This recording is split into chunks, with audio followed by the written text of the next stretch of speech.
Dawson turned, and I could feel his shrewd gaze on my back.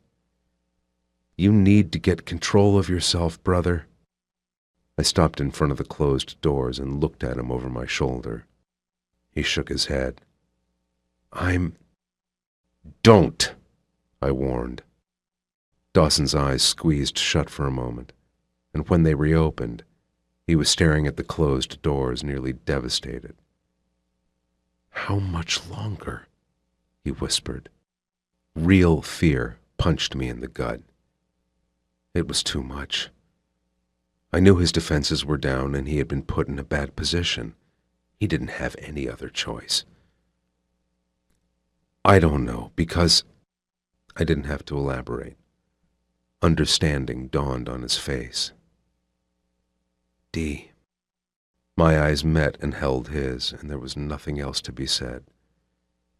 Facing forward, I pushed open the door, and the constant hum banging off my skull grew stronger as I entered the wide, circular office. Newcomers were in the room, but it was the one in the seat with his back turned to me who mattered, the one we'd been drawn to the moment they'd shown up at the cabin. He was sitting in a leather chair, watching a big flat screen on the wall. It was a local TV news station broadcasting images of downtown Coeur d'Alene. Totally different place than it had been 3 days ago. Smoke billowed from buildings. Fire covered the west like a burning sunset. The streets were a mess. Complete war zone. "Look at them," he said, his voice carrying a strange lilt as he navigated the new language. "Scurrying around on the ground aimlessly. Looked like half of the humans were looting an electronics store.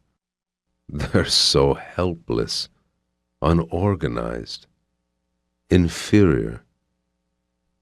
His laugh was deep, almost infectious. "This will be the easiest planet for us to dominate."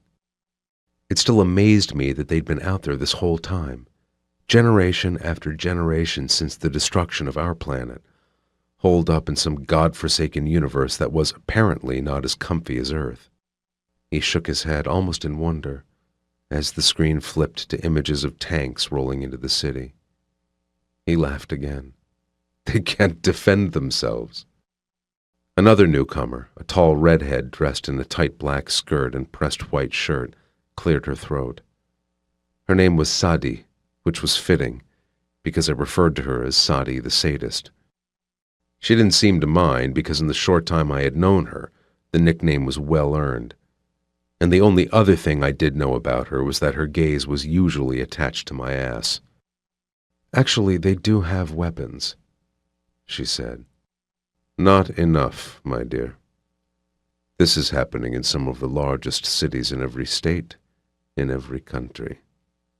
Let them have their little weapons. We may lose a few, but those losses will not impact our initiative."